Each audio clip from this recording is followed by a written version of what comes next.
selalu secara naluriah menjadi problem solving ya. Setiap hari kita dan Bapak itu meskipun sudah rutin, masalahnya ada setiap hari.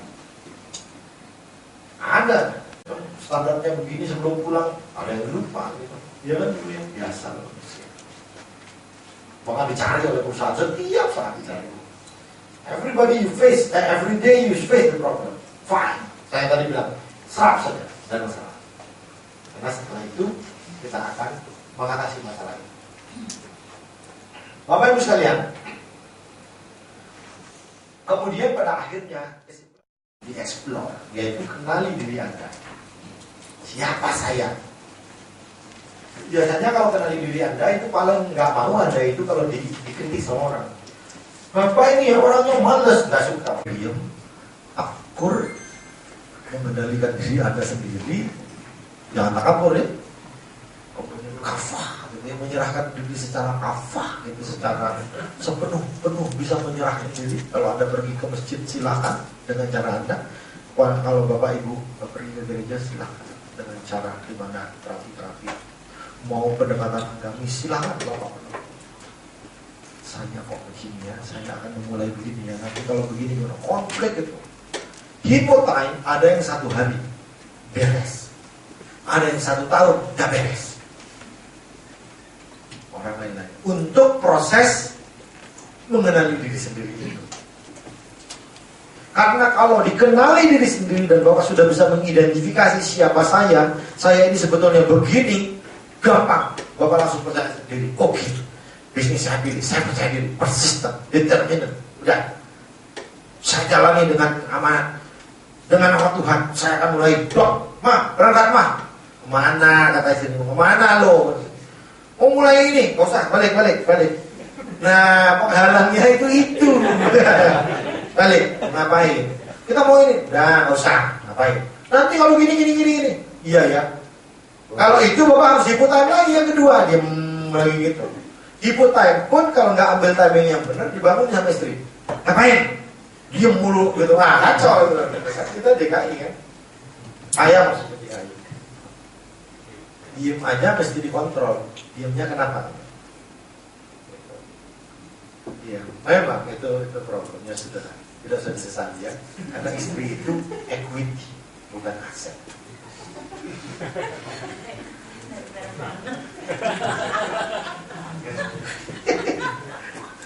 Karena aset itu kumpulan dari hutang dan kekayaan. Aset itu. Gitu. Kalau di luar itu aset. Jadi kalau Bapak sudah mendapat confident itu, you know yourself, percaya diri itu langkah kedua yang paling gampang. Self. Gampang Pak. Di Butem itu hanya latihan kok. Belajar merenungi, diam sebentar, tapi gak ada intervensi lain ya. Gak ada handphone, gak ada agenda lain, diam. Tidur itu bukan hiburan Pak, itu hanya membuat badan jadi relax, mengembalikan itu, tapi pikiran berhenti. Kalau ini pikiran jalan, badannya yang berhenti. Ya, kok saya gini ya. Hiburan itu sah Bapak. Jangan, habisnya itu begini, itu begini. Nah itu salah Pak. Dalam konsep hiburan itu sah saya. Jadi lepaskan orang lain. Habis istri saya begini sih, habis atasan saya begini sih, habis kantor saya begini, orang-orang di luar sini, itu salah. So it's not a real hiburan, it's not true. Hiburan. Jadi Bapak hiburan itu diam saya. Termasuk kekuatan dan kekurangan. Kalau saya Pak, karena saya tidak fasih untuk melakukan hiburan begitu, saya bisa menggunakan tools kertas atau apapun lah ya. Mungkin sekarang pakai mobil atau pakai handphone. Itu saya identifikasi masalah-masalahnya. Itu banyak Pak, mungkin butuh 3 hari. Berhenti sebentar, tulis lagi. Habis itu kan banyak tuh. Terus yang ini saya eliminasi. Pasti ada dari 30, ada 10 yang dominan dong. Buang yang 20 itu. Karena kalau Bapak munculkan 300 juga muncul Pak, 300. Jadi don't let your body happy with problems di dalam diri Anda. Ya, jangan bergumul dengan masalah. Buang masalahnya kecil-kecil. Nanti kalau begini, saya harus bangun lebih pagi. Itu udah bisa pusat pembiasaan. Buang itu ya kayak gitu. bangun lebih pagi, buang itu. Kalau itu jangan jadikan masalah, gitu ya. Tapi identifikasi semua. Kalau saya tipenya begitu. Sebab kalau Bapak nggak mencatat secara baik mengidentifikasi itu, Bapak lupa mana yang paling dominan. Karena manusia itu kan nggak bisa kalau nggak disimulasi dalam tulisan. Apapun bentuknya silakan monggo. Tulis tangan boleh, di itu boleh. Tapi jangan tulis di pasir. Kalau pasir pantai itu hanya kesalahan orang lain, tulislah di pasir pantai. Karena dengan segera akan hilang kesalahan orang lain itu kan kata Moro Teguh kalau itu. Ya, Moro Teguh itu kesalahan orang lain itu taruh tulislah di pasir pantai. Sementara itu di wipe out. Nah, dalam konteks itu biasanya kalau saya Pak mengidentifikasi masalah untuk yang rumit-rumit Pak, kalau bukan tiap hari kayak gitu. Mau beli Indomie aja mesti di-record, repot kalau kayak gitu Pak, nggak usah. Terus itu saya pakai metode besaran itu 1, 2, sangat baik sekali 1 sampai 5. Gitu, oh ini nilainya 4. Kalau nilainya banyak bagus, jalanin Pak. Karena ikhtiar dalam bahasa orang kan lain-lain. Ikhtiar itu ketika kita menyerahkan kepada Tuhan dimulai dengan ikhtiar itu, ikhtiar orang itu kan lain-lain. Ada yang udah serahkan aja ke Tuhan. Itu seolah-olah masih awal sudah diserahkan kepada Tuhan. Kalau nggak bisa terjadi apa-apa, barangnya nggak bisa dijual, itu belum rezeki saya. Kan gampang menyalahkan Tuhan. Paling gampang kita ini menyalahkan Tuhan. Karena Tuhan itu nggak harus muncul ke kita. Ini belum rezeki kita, belum saatnya nih. Gitu. Padahal yang salah Bapak mulai prosesnya. Gitu. Tuhan memang Maha Pemurah ya. Kalau kita lihat itu katanya kita butuh oksigen dan nitrogen, kata orang-orang itu. Sebulan kebutuhan kita kalau kita beli nitrogen dan oksigen dari Samator itu. Ya, Samator itu. Itu menimbulkan biaya yang harus Bapak bayar membeli oksigen dan nitrogen saja, nggak yang lain. 5,5 miliar rupiah setahun. Sebulan. Bayangin Pak. Kalau terkena macet Pak. Kalau nggak macet, kalau macet, oksigennya hilang, itu gratis dibeli Tuhan buat kita. Pak, gratis Pak. Kalau bicara itu iya, tapi dia tetap harus optimal kan? Coba kenali diri. Dia entrepreneur, Bapak ketika masuk, ini bermanfaat untuk pekerjaan yang lain juga. Sesuatu yang krusial, kenali diri. Iya. Saya ini gini, ya. Kalau saya ambil nanti akan begini. Kalau ini kayak gini. Nanti istri saya begini. Ini anak saya nanti begini. Nanti tetangga saya, pasti juga. Tahu lebih enak, gitu. Jalan. Istilahnya Pak Ilan mundur 5 menit Pak. Oh oke. Good. Mundur 5 menit ya Pak ya, konsepnya. Untuk maju nggak turun mana. Gimana Pak konsepnya Pak, mundur 5 menit itu? 5 rangkap 5 menit? Kalau saya 5 menit ya Pak. Mundur gak balik lagi. Gimana? Pulang. Ya kalau mau aktivitas itu kita harus melihat dulu identifikasi risiko-risiko yang ada terhadap diri kita dan lingkungan kita. Ya. Oh kalau Bapak konsepnya mundur ya. Kalau hipo itu diem. Tidak mundur. Maksudnya ya itu kiasan. Ya.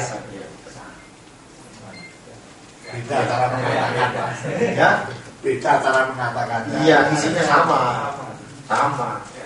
Kata orang optimis itu katanya gitu, dia akan mengatakan gelas ini isi setengah. Kalau orang pesimis bilang gelas ini kosong setengah. Sama-sama tinggal setengah Pak. Cuman orang pesimis melihat kosongnya, orang optimis melihat isinya. Nama itu mah. Ya. Tertarik yang PG Charles itu. Ya. Tapi kelihatannya nggak ada isu-isu lainnya. Iya, nggak ada. Karena memang dia konsep yang 3P. 3P itu satunya positif, kedua itu sama sistem. Yang tiganya itu bagusnya itu ada P. Ya. Saya tidak menafikan karena kita orang timur. Orang timur itu cocoknya memang oriental management. Orang-orang manajemen barat itu memang paling menafikan unsur ketuhanan. Jadi seolah-olah kehidupan itu berjalan sendiri. Karena manajemen itu memang tidak pernah mengajarkan hadirnya Tuhan. Gitu. Jadi jadi berbeda pendekatan. Tapi saya setuju dengan Bapak. Saya sependapat, makanya kita bicara mengenai adanya hadirnya Tuhan di situ. Karena kita memang orang yang sangat religius ya, orang-orang Asia ya. Apa-apa dikaitkan dengan itu sampai kadang-kadang mistis. Sampai berlebihan, satu saat kadang-kadang terlalu berlebihan karena tidak sehat lagi akalnya, mistis. Diduakan Tuhan itu karena kemudian kalau mau maju mesti pergi ke Gunung Kawi, ambil singkong, nah itu menjadi mistis tuh kalau kayak gitu. Karena bisnis, asasnya juga bisnis. Jadi going through the divine, menuju kepada Tuhan melalui singkong dan segala macam. Kalau di Gunung Kawi ya, teman-teman ya, tahu, Malang Selatan. Lele, gue pernah di Gunung Kawi tuh, Le. Dan lain-lain. Lain mana? Lain mana? Yang udah Gunung Kawi. Cuma singkong ubi ya. Saya nggak pernah pergi sih. Ketela Pak. Nah, dalam konsep itu saya setuju dengan Bapak karena berlebihan Pak memasukkan unsur karena mereka tidak menemukan Tuhan dalam wujud.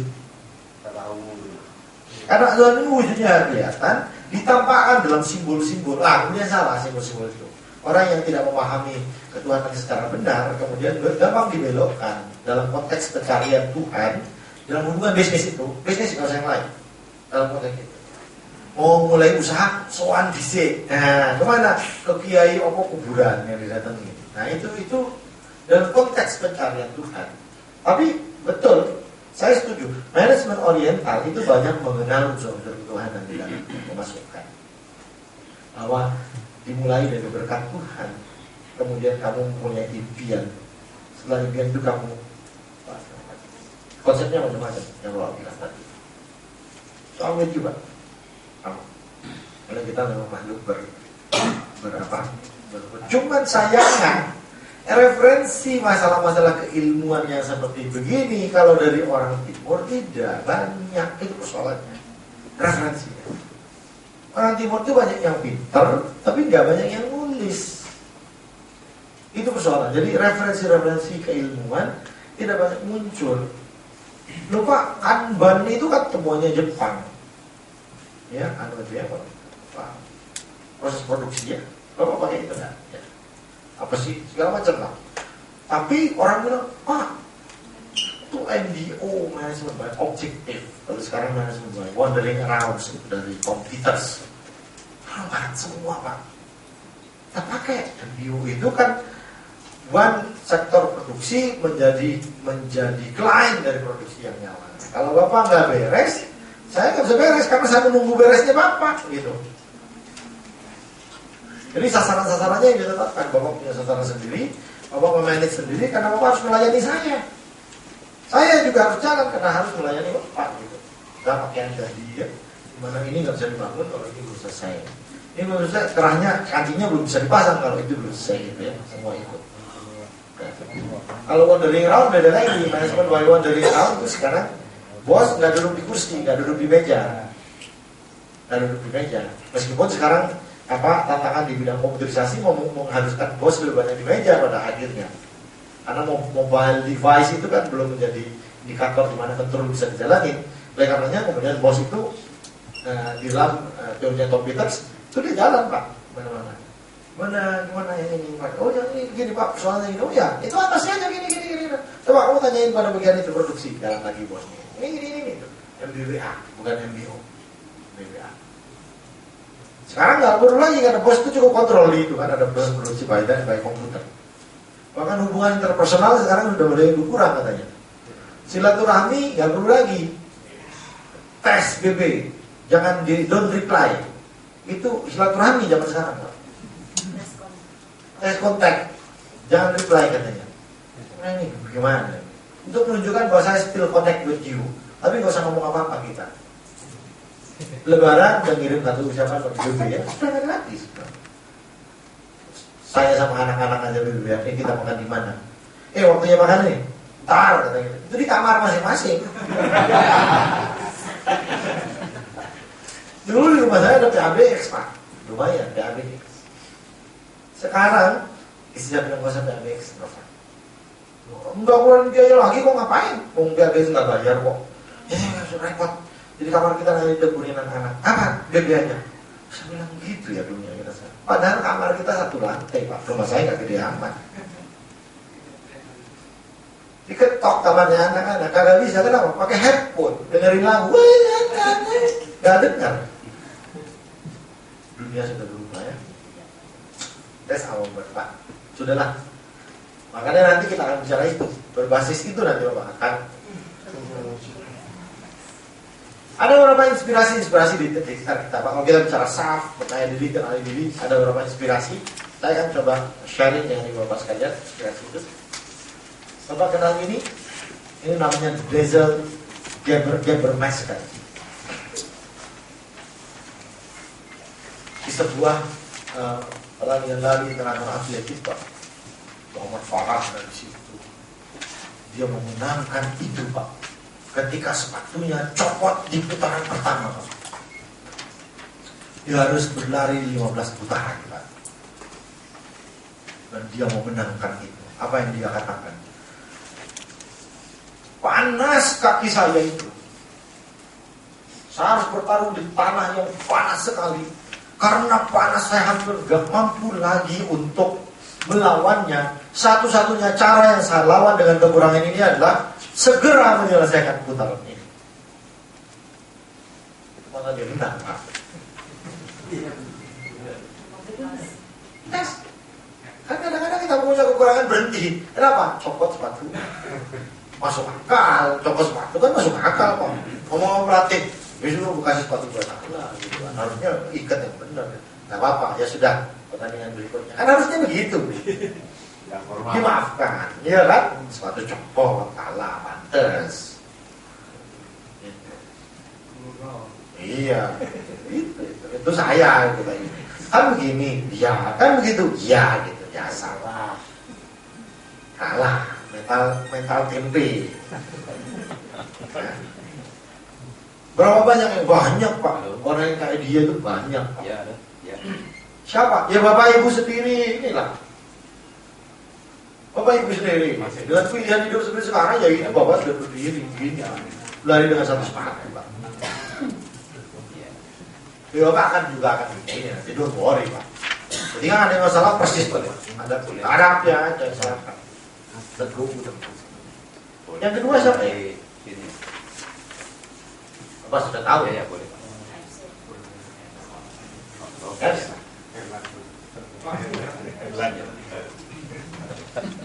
Yang ketiga, Bapak tahu ini. It's not the mountain we conquer, tapi kita sendiri. Ini Pak, orang biasa Pak.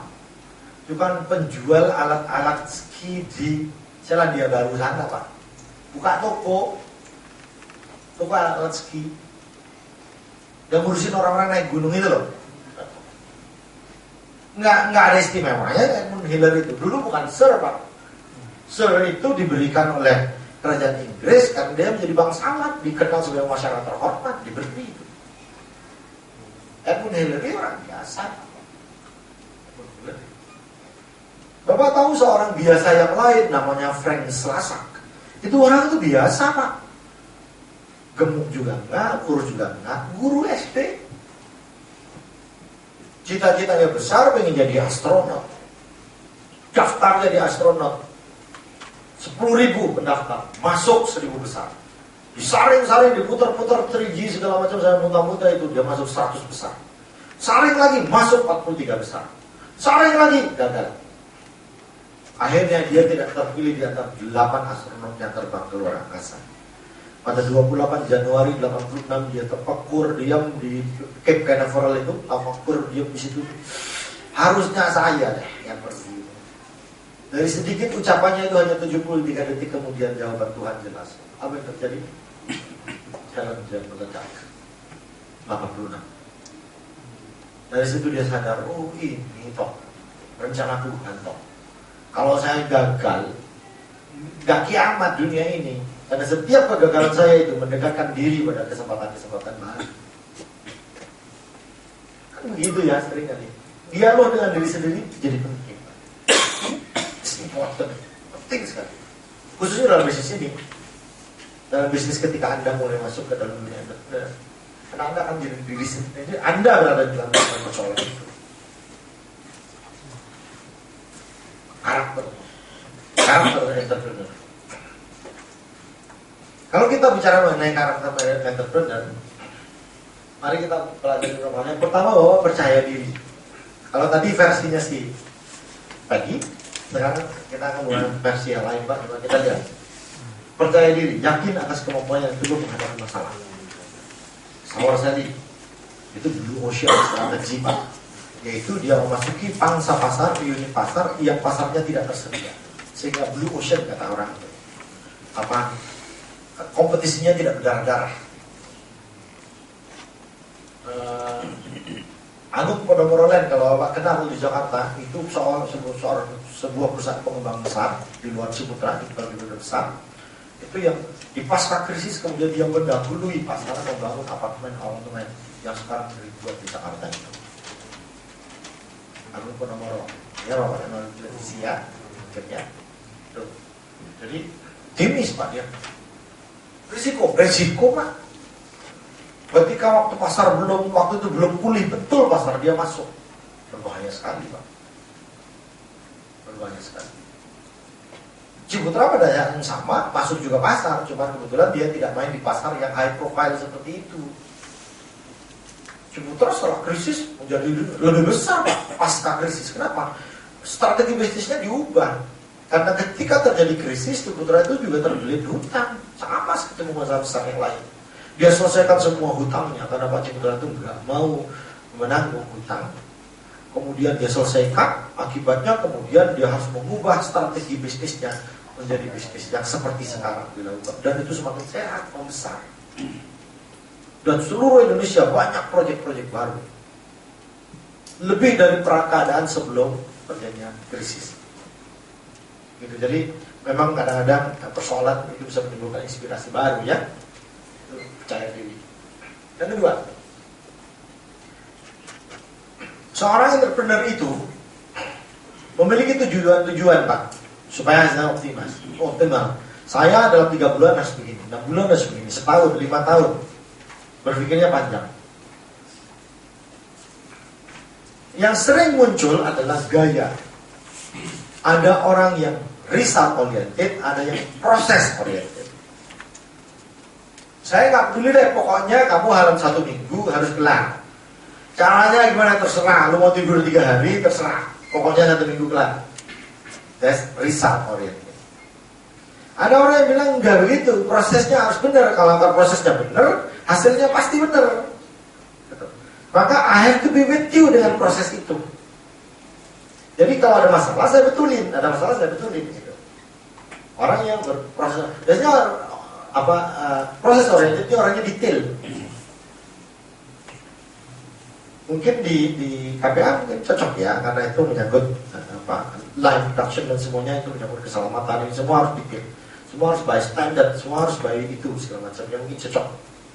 Kalau begitu bisa saja Bapak nanti membuka perusahaannya dengan mindset dan budaya kerja yang sudah begitu, nggak ada masalah. Pakai result oriented, oke. Pakai proses oriented. Result juga boleh, nggak ada masalah. Kan Bapak suka percaya bisnis ini udah pegang kamu, pokoknya begini ya, 1 bulan bukan aja Pak, itu suka ada spillnya Pak, bocor Pak, dikorupsi Pak, sama staff. Pokoknya ukurannya nggak kurang dari 20 juta sebulan.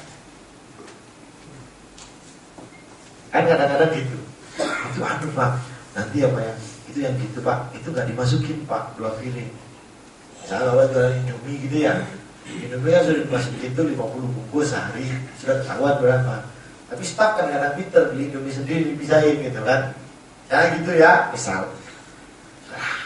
Kadang-kadang itulah, kalau yang riset oriented sudah lah, pokoknya saya tahu sebulan segini, selesai. Itu berbahaya iya. Itu gaya saja ya. Orang penuh Indonesia. Contoh seperti ini Pak, Hilton.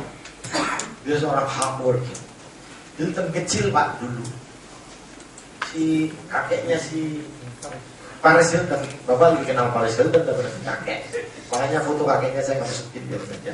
Biar Bapak mengenang Paris Hilton aja. Kakek. Si kakek kecil itu Pak dulu ikut pindah ke California sama orang tuanya. Kecil. Anak-anak lain itu harus enak-enak duduk di depan tungku pemanasan. Dia itu harus pergi ke stasiun.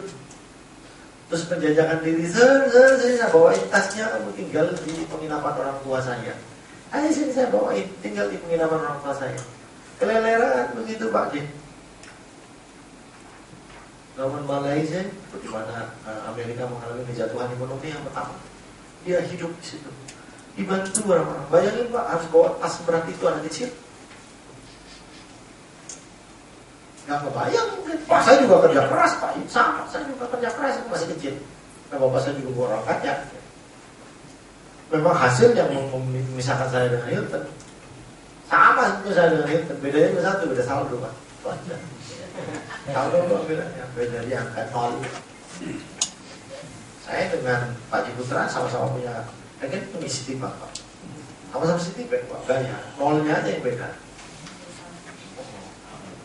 Ini cuma paling 4-5 gitu. Orang nggak tahu berapa ya. Membesar. Ciputra kecil juga begitu Pak. Di sekolah dia jalan kaki, kemudian menganyam itu rupiah, dijual jadi topi, dijual di pasar. Terus SMP, SMA, tempat kuliah ke ITB. Kalau saya ITB kagak punya duit, punya konsep. Dibeli konsepnya oleh orang. Membangunlah yang namanya Jaya Ancol dan lain-lain. From nothing. Oke. Yang ketiga, Bapak Raffi, Bapak tahu, dia memiliki uang yang sangat sedikit. Bikin itu apa sih? Kebab Turki. Anak muda yang mencoba berbisnis, kemudian dia memilih karena beberapa kali ke Turki dia melihat beberapa peluang kayak gitu, dia bikin rombong-rombong, tidak sophisticated Pak bisnisnya, sistemnya juga sederhana. Kalau Bapak buka Edam Burger, Edam itu sih balikan dari nama pemiliknya, karena pemiliknya namanya Made, dibalik jadi Edam. Ini sederhana, beli rombong saya 2,5 juta gitu kan, bawa aja pulang sana. Materialnya dari mana Pak? Dari saya belinya rotinya. Anunya dagingnya dari mana? Burger kan, dia jual burger. Dari saya. Kalau Bapak beli segini, kalau kita beli sekian, taruh di kulkas, bawa punya freezer, jualan. Berapa bulan pay off? Kira-kira 3 minggu udah pay off. Gak usah hitung ROI segala macam itu. Selesai. Itu kalau satu. Kalau punya 20 biji,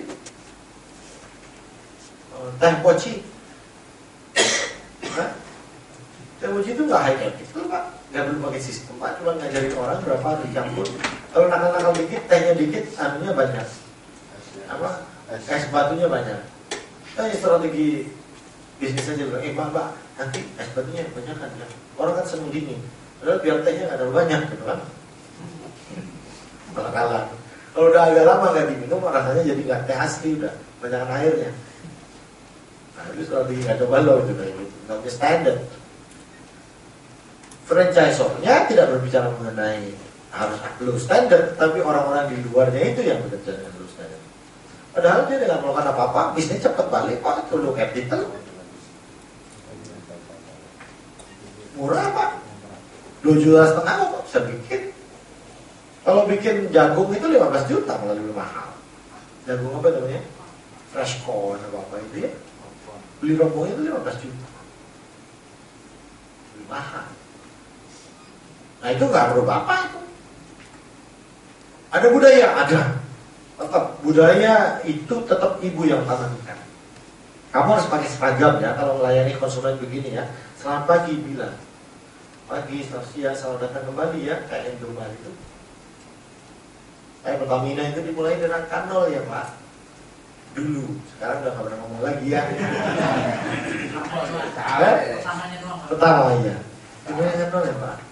Lama-lama nol ya Pak. Lama-lama gini doang kelihatan dari spion. Udah. Kadang-kadang nggak ngomong apa-apa, langsung isi aja gitu. Langsung lihat angkanya kaget. Listrik kan. Berkawan dengan listrik. Udah juga lama sih.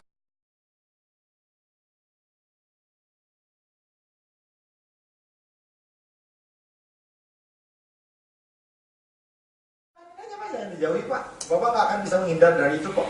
At the end Bapak hadapi juga kok. Yang penting Bapak bisa ngatasi. Yang 4 leadership.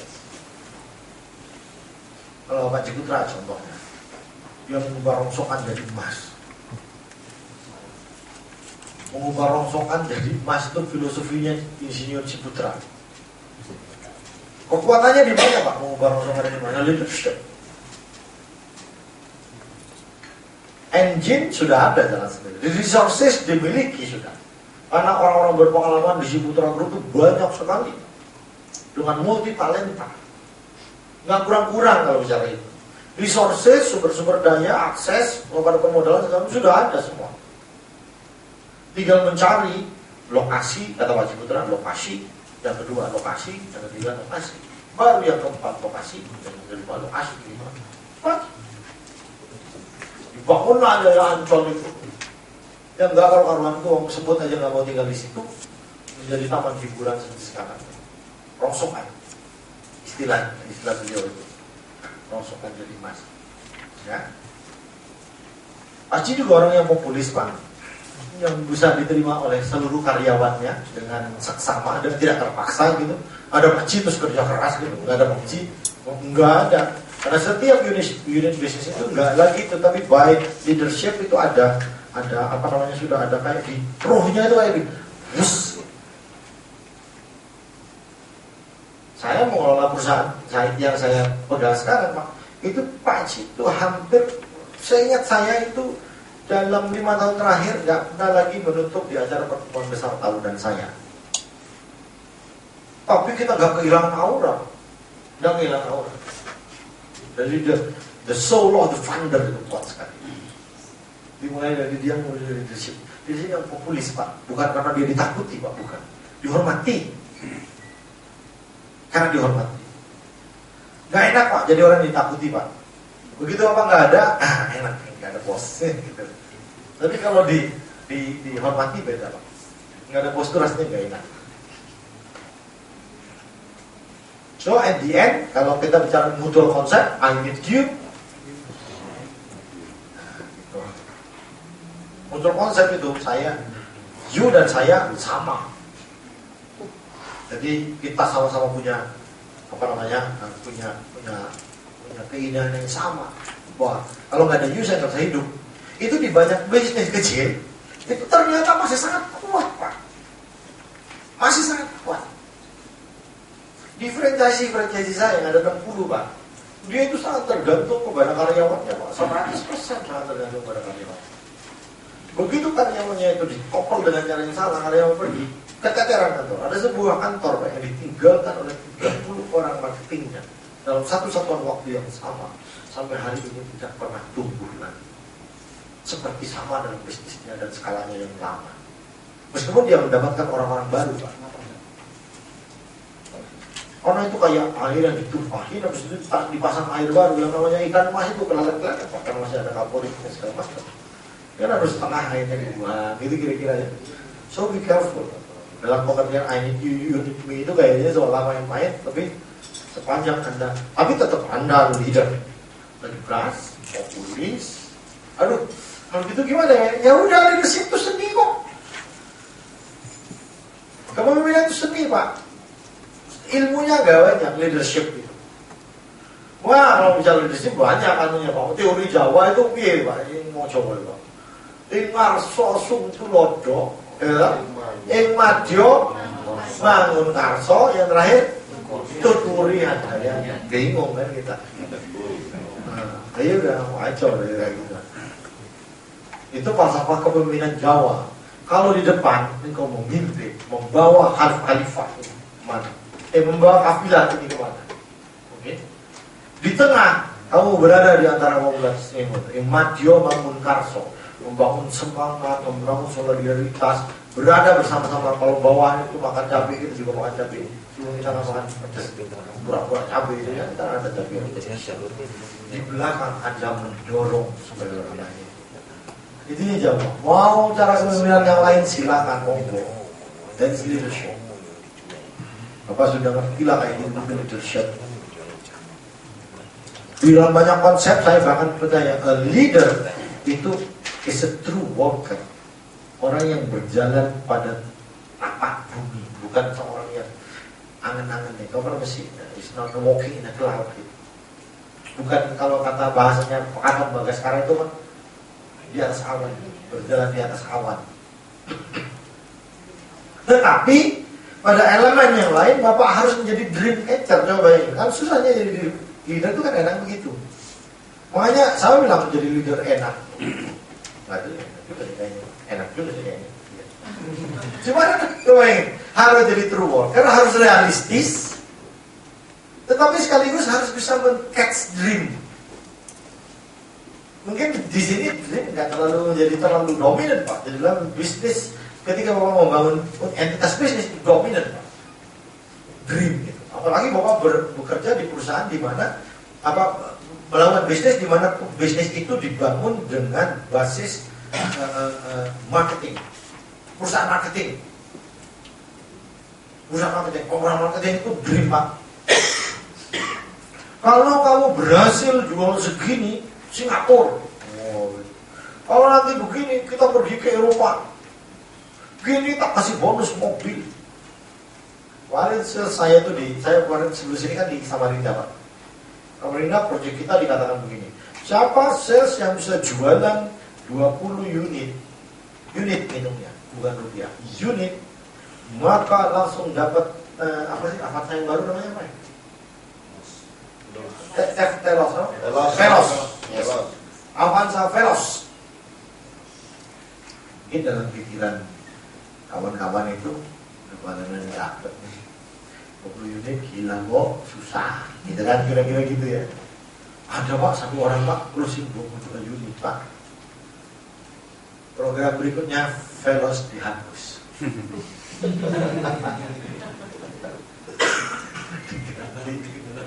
Bandar rugi. Karena perusahaan marketing itu setiap tantangan dikejar Pak. Dan itu militan bekerjanya. Orang-orang yang sudah sangat punya apa sih itu? Determinasi dalam tubuhnya itu, mulai dari kakinya ke otaknya Pak. Itu mah aduh.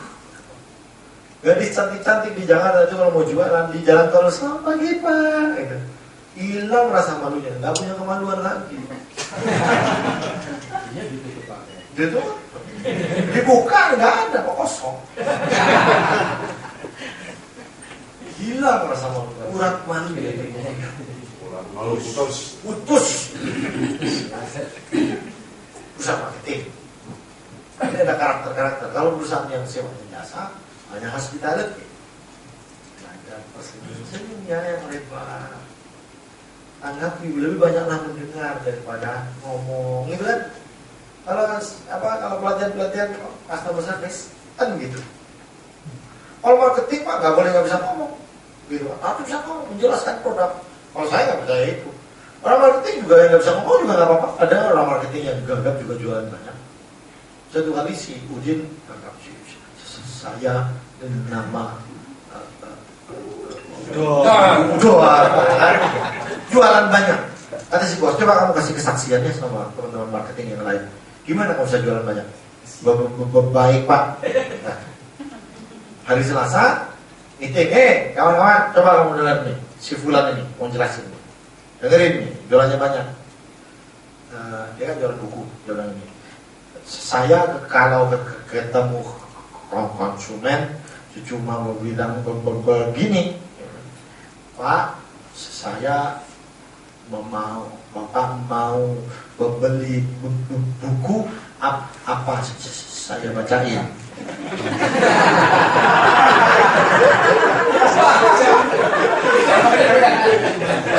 Tapi apa saya bacain? Pada suatu hari, berapa bukumu? Nih,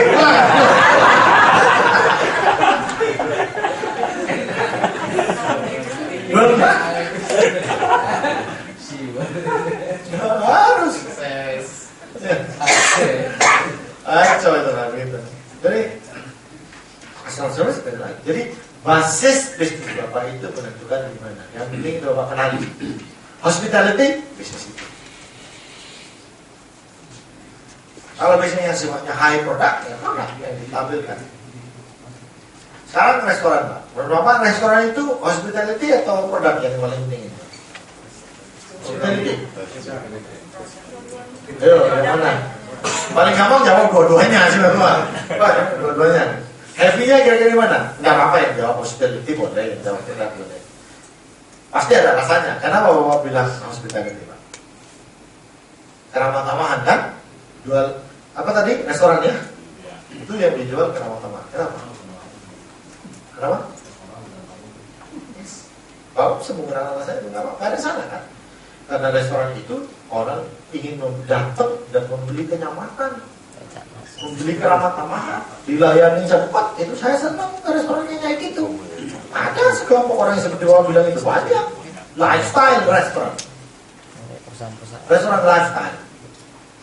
Makan sushi, kadang-kadang jatuh. Nah kita sampai kan bukan budaya kita, jadi nyambil semuanya dari atas pecah dua, atasnya apa ayam apa ikannya keangkat, itunya gelombor di bawah.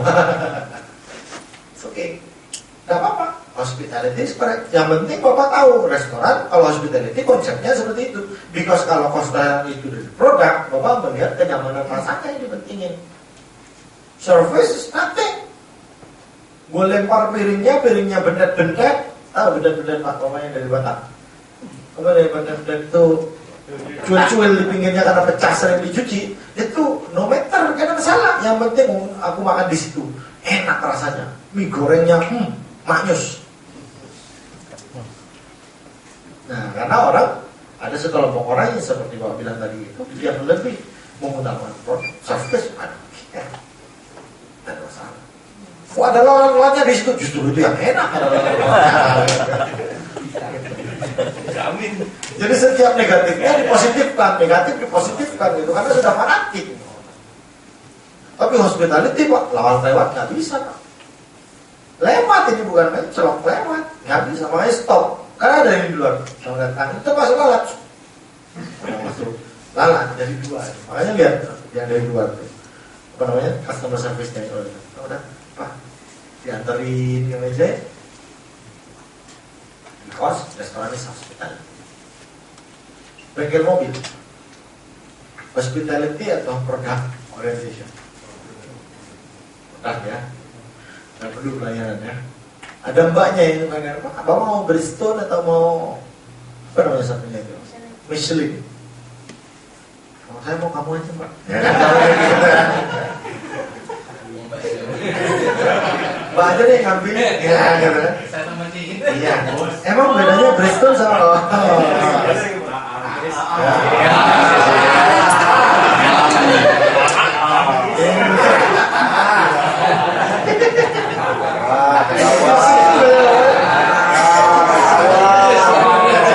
Ketahuan Pak.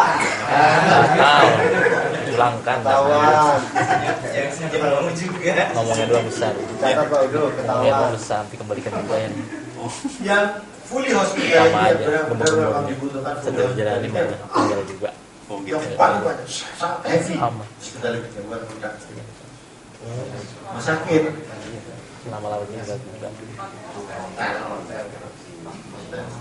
saya hotel itu namanya hospital yang benar, bukan rumah sakit. Karena harusnya itu harus diganti. Rumah sakit itu kesannya rumah untuk orang sakit kan. Sekarang orang sehat pergi ke rumah itu. Baru. Yang harus ke hospital. Kan dulu kan ada Kalau masalah kan manusia jadi namanya sakit. hospital ya. Bukan rumah sakit kan. Bukan rumah sakit korban lelaki. Cuma bersalin rumah sakit korban lelaki kan. Itu kalau menjadikan wanita sebagai aset baru itu korban. Oh betul ya korban lelaki ya. Saya belum pernah lihat sih. Iya betul ya. Oh. Enggak korban lelaki tuh. Rumah sakit korban lelaki. Iya. Pasar berbalik. Iya di kita, nggak di Malaysia ada tulisan rumah sakit korban lelaki. Wadah. Betul, ya. Oh, Tapi saya belum di sana. Cuma lihat di oh ada. iya lihat di internet ya. Oh, ada tulisan korban lelaki. Rumah korban lelaki. Oh, rumah. Rumah korban lelaki. Sakit. Ada itu. Nah, saya setuju hospital itu. Bapak bisa bangun klinik loh. Sekarang klinik kecantikan, klinik untuk orang sehat, bukan rumah sakit. Di Jakarta itu ada sebuah rumah sakit besar, sekarang namanya Rumah Sakit Mary, yang punya Ibu Maria. Maria itu kapan? Saya bilang, Bu, Ibu kok sekarang jadi rumah sakit umum ya? Enggak, Pak Herman. Aku itu bikin klinik ibu dan anak untuk konsultasi kesehatan ibu dan anak saja. Aku bikin 2 ruko karena saya terpanggil kepada ibu-ibu supaya sehat hidupnya. Tapi kemudian orang sakit tipes datang ke situ, nggak ditolong orang sakit tipes kayak gitu. Ditolong pertama kali, setelah itu baru dirujuk. Setelah orang sakit tipes datang, orang demam juga datang. Iya itu makanya. Jadi karena ibu dan anak ini, Pak ini buat ibu-ibu. Sama, saya juga buat ibu-ibu kata bapak-bapak itu. Ya benar juga, akhirnya dilayani satu-satu. Jadi 2 ruko jadi 4 ruko, 4 ruko jadi 39 ruko. Rukonya jadi dijebol semua jadi rumah sakit sekarang. Nggak lagi hilang dari itu. So, sometimes happen terjadi kecelakaan seperti itu. Jadi, anak hospitality orang itu tiba-tiba ngomong, enak tuh di situ. Itu ibu dan anak, gak apa-apa, aku juga buat ibu kok sama.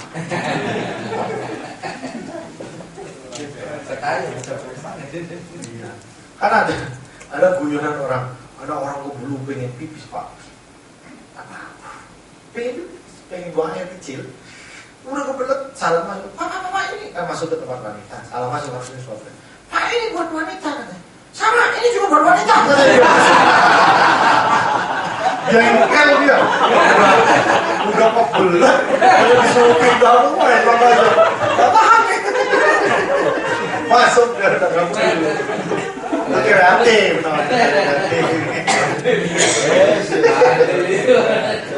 Kacau.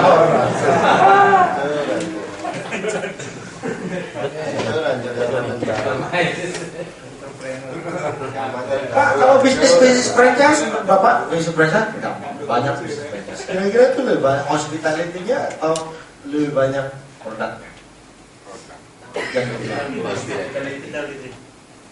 Franchise ya, yang apapun kita bicara masih global ya, masih umum. Pokoknya bisnis yang berbasis franchise, mulai dari jagung sampai ke bikin KFC misalnya gitu. KFC nggak franchise ya. CFC itu franchise, kalau CFC. California Fried Chicken itu franchise. 1 miliar apa masuknya itu. Itu yang berbasis itu kira-kira menjual hospitality atau menjual produk? Produk hospitality? Produk. Yang mana? CFC. Pinggir jalan. Sehingga yang dipentingin produk. Oke.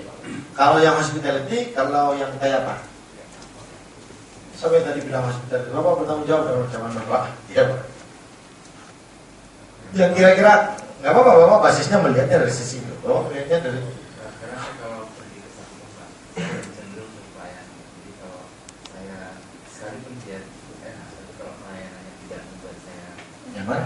saya tidak akan datang Kedua kalinya. Oke. Jadi saya merasa kalau ke pelayanan itu saya merasa lebih cenderung dari sisi itu. Karena dari brandnya sudah pasti punya level of service yang sudah standar gitu ya. Kira-kira begitu ya. Oke. Sudah gue kirim. Kalau dalam pengamatan saya Pak, bisnis franchise itu kombinasi. Itu truly kombinasi antara hospitality dan produk. Hospitality-nya dibangun oleh tadi 25% itu tadi yang saya bilang 75%-nya dibangun oleh produk. Konsistensi, rasa, standar, besaran, harga itu kan semua sudah terhitung. standard, 70%. 25% is your hospitality. 3 kali mas. Setiap outlet bilang selamat pagi Pak, ada yang enggak. Masuk. Kayak gitu kan, ada macam-macam. Ada yang kotor kamar mandinya, yang bersih silakan. Itu karena berbeda. Tinggal menjaring di pasar saya ada kelompok yang kayak Bapak atau enggak. Kalau kelompok kayak Bapak, saya akan bikin hospitality tebel. Karena tipe-tipe kayak Bapak banyak di area saya misalnya. It's nice Pak, it's nice doing business. Asik gitu. Otak itu nggak pernah berhenti Pak. Berhenti mikir nyutang juga gitu kan. Nyutang juga karena waktu atau mikir karena bisnisnya pas-pasan. Karena pas mau ke Singapura ada ya, kan? Pas beli Alphard ada gitu kan segala macam pas-pasan. Jadi gitu. Jadi di dalam pengamatan saya di banyak, karena saya kebetulan di asosiasi franchise juga Pak, duduk sama-sama kawan-kawan untuk melakukan evaluasi. Ribuan Pak. Ada kalau nggak salah sekarang ini 3.000 perusahaan franchisor yang siap menjual franchise kepada Bapak Ibu sekalian dari berbagai ragamnya, mulai paling murah sampai paling mahal. Tapi franchise satu rumusnya standar, yang itu yang Bapak nggak bisa jual, nggak bisa ubah-ubah 75%-nya itu. Bapak nggak boleh ubah itu, nggak boleh modif, nggak boleh apa, ayamnya dikecilin atau itunya kurang mateng, nggak boleh, harus standar. Ya. Itu 75% Pak, kalau franchise. 25%-nya Bapak boleh modif. Misalnya, saya buka Alfamart 450 juta. Di depannya, di luarnya Alfamart, saya jual es lilin. Itu Bapaknya. 25%-nya. Karena orang di situ, gak apa-apa menerima. Di depannya ada es lilin. Tapi kalau ada orang kayak Bapak, ini kok jadi kocak-kacur sih gitu. Bapak gak suka. So, kalau pangsa saya begitu, saya gak jual es lilin. Misalnya ya. Gimana? Apanya? Oh ini lilin maco ya didorong-dorong. Betul. Jadi at the end kalau Bapak mengerti karena Pak kalau begitu saya nggak akan bisnis dari franchise, sudah apa masalah? Kan kita hanya membangun inspirasi bahwa pada satu sisi Bapak itu harus memilih apakah franchise non franchise. Pilihannya sekarang hanya dua kan, non franchise Bapak bangun sendiri, bangun brand sendiri, mulai sendiri. Sulit? Enggak sulit. Kalau kita bicara nggak sulit. Franchise gampang? Enggak gampang juga. Meskipun 75% standarnya sudah di itu, Bapak tetap punya tantangan pasar. Oh, buka Alfamart Indomaret. Oke. Bapak harus nyetor biaya franchise-nya kurang lebih 200 juta. 180 juta. Terus itu Bapak harus nyiapin outletnya. Produknya Bapak nggak beli. Apanya itu? Apa namanya? Stoknya. Karena mereka punya sistem stoknya sendiri kan. Mesin sudah mengatakan stok ini habis. Oh, ini kecepatannya jual. Makanya kadang-kadang Indomaret sana lebih heavy jualan ini, di sini nggak dijual misalnya. Meskipun secara rata-rata 78% produknya sama, pasti ada 1-2 yang kecepatannya lebih tinggi dibanding yang lain. Dia sudah tahu ada analisis itunya. Nah, produk Bapak nggak usah ngapa-ngapain Pak, nggak diem. Bapak itu value 20%-nya bahkan kalau di Alfamart bisa tinggal 10 atau 5% Pak. Hanya culture dari karyawannya misalnya. Ketersediaan uang cash karena Bapak juga harus melayani cash out cash out dari BCA misalnya. Jangan sampai begini, saya minta uang 500.000, Pak lagi kosong, nggak bisa itu kayak gitu. Karena Bapak sudah membangun brand di situ BCA atau debit. Nah itu kan tinggal Bapak ngitung cash flow berapa hari ini, analisisnya itu. Mungkin itu 10% misalnya. Bonus 90% sudah dibangun oleh standar. Termasuk ini poster. Bapak nggak bisa bikin poster sembarangan. Posternya harus benar-benar poster yang sudah dirilis oleh mereka. Poster lama Bapak datengin sama karena ada kontrolernya datang. Nih poster bisa dibuka nih. Ganti. Nih posternya baru. Ada promo sekarang itu. Indomaret itu ada promo Setia Band, ya kan? Bekas sempalannya S13. Ya Charlie. Tuh, kan habis barang gede tuh. Beli 25.000, kemudian di co-branding sama dia, diberi nggak tahu lah, bersih kulit atau apa. There is no value, sedikit value-nya Bapak. Di situ. Ya Bapak hitung analisa investasinya. Indomaret, Alfamart, Pak. Bapak nggak menjual produk itu kan, produk is selling by itself. Bapak hanya menjual konsep. Kuncinya dari Indomaret Alfamart, Bapak menjual konsep. Oleh karenanya lokasi terbaik di mana konsumen rata-rata memilih terbanyak belanja keperluan convenient, that's the market you are. Itu. Jadi market Bapak itu dipengaruhi betul oleh komunitasnya. Pak, perilaku komunitas tidak terlalu perlu dipelajari karena convenient good sifatnya, barang-barang convenient itu barang keperluan hari-hari. Bukan specialty goods. Convenient itu apa ya? Hiruk pikuk kehidupan hari-hari lah, keperluan hari-hari. Convenience store itu biasanya behavior consumer is not necessarily interact with it. Beli Indomie nggak mau beli di situ, orangnya itu nggak terlalu begitu, nggak terlalu begitu. Dan repeat ya Pak. Oleh karenanya hospitality tadi menjadi kadang-kadang penting. Bapak mau menjual yang hospitality. Kalau datang ke Bali ya Pak ya, bisa saya antar Pak, itu value Bapak. Indomaret tidak mengatur diantar, tapi Bapak kemudian 50.000 ke atas diantar ke rumah. Itu your hospitality.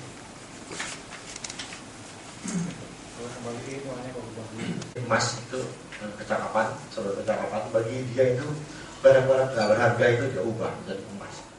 Kalau dalam konsepnya itu konsep dia sederhana Pak. Jangan pernah takut, jangan pernah ingin memulai ketika sudah punya apa-apa semua, terlambat. Kira-kira kayak begitu konsep dimiliki di berbagai lini. Yang pertama government, academic mission.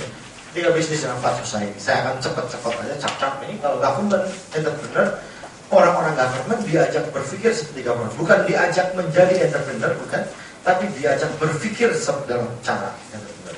Kalau Anda bekerja di kecamatan, maka satuan-satuan hasil pekerjaan membuat KTP itu harus sekian. Ini yang namanya productivity rate. Dan lain-lain banyak. Kemudian proses-proses remunerasi itu juga diubah semua. Nah, kalau pakai Bapak pakai KPI gitu ya, kan di pegawai negeri nggak dikenal KPI Pak, yang dikenal DP3 itu diubah. Dan dimungkinkan sekarang sudah karena ada jabatan-jabatan fungsional di mana orang yang lebih pintar bisa mendapatkan lebih banyak. Kalau bisnis, entrepreneur sudah jelas. Bisnis sudah pasti lainnya dengan entrepreneurship. Penanggungan risiko, inovatif, menilai persaingan dan lain-lain. Ya. Society, academician. Academician itu menghasilkan inovasi-inovasi baru. Tetapi dengan konsep Pak Jibul itu harus bisa market friendly, harus bisa dijual. Mau bikin rice cooker cara baru, monggo. Itu bagiannya academician. Mau bikin tanaman yang tumbuh 2 hari karena disemprot amonia, itu monggo silakan. Itu urusannya academician menemukan. Ayam 2 hari bisa langsung digoreng, gitu, tapi langsung dewasa, gitu kan? Kenapa enggak? Gitu. Mantap itu temuan-temuan laboratoris, tetapi harus market friendly. Karena ternyata di catatan BPPT banyak temuan-temuan itu yang terbengkalai karena tidak market friendly. Tidak bisa diaplikasikan Pak, temuan sebagai temuan saja. Banyak temuan-temuan yang aneh-aneh, tapi nggak market friendly. Itu bahayanya. Apakah sekarang diperlukan TV yang kayak kertas gitu? Mungkin saja ya. TV nggak lagi yang segini Pak, itu Pak kuno. TV itu kayak kertas aja, ditempel di mana kita pengen nonton, di sini seret, taruh, udah langsung cepet, udah cepet, keluar nonton TV itu. Selesai dilipat digulung masuk di Oke. Di Las Vegas saya lihat teknologi show Pak, saya termangu-mangu Pak. Ada televisi. Bukan lagi 3 dimensi Pak, mungkin 5 dimensi, saya nggak tahu ya, karena saya nggak terlalu teknologi apa. Jadi itu ada lepek, apa sih lepek itu ya? Apa? Tatakan, ya tatakan begini, tatakan elektronik lah ya. Kemudian di atasnya ada pancaran sinar-sinar. Jadi nggak ada lagi kotak itu Pak. Jadi Inul itu nari Pak, di atas nyanyi dia. Kalau saya ingin lihat Inul dari sudut yang lain, saya tinggal begini. Nah, saya lihat belakangnya Inul Pak. 5 dimensi, saya nggak tahu. Bapak orang teknik yang paling ngerti daripada saya. Tapi kalau waktu itu, kalau diginiin, berkas-berkas sinarnya hilang, Pak. Nggak tembus ini, nggak tembus objek. Nggak tembus objek, jadi hilang sinarnya. Tapi kan unik, itu keren. Siapa yang nggak pengen lihat Inur dari belakang? Ngepur. Setahu saya, banyak kawan-kawan saya dan bapak yang pengen lihat Inur dari belakang kalau lagi nyanyi. Ya kan? Itu dia. Dan bisa dari belakang lihat. Unik juga. Ya. Tetapi apakah aplikatif di pasar? That is the point. Ya. Itu yang pasti kita lihat. Saya nggak akan bicara mengenai ini. Government and communication tentunya. Kuncinya inovasi. Kuncinya inovasi. Ada beberapa variabel terbentuknya inovasi. Pertama ada peluang. Tentu saja kalau nggak ada peluang, Bapak jangan itu. Cari peluangnya sampai ada. Nggak ada, Pak, cari lagi sampai ada. Nggak ada, Pak, cari lagi.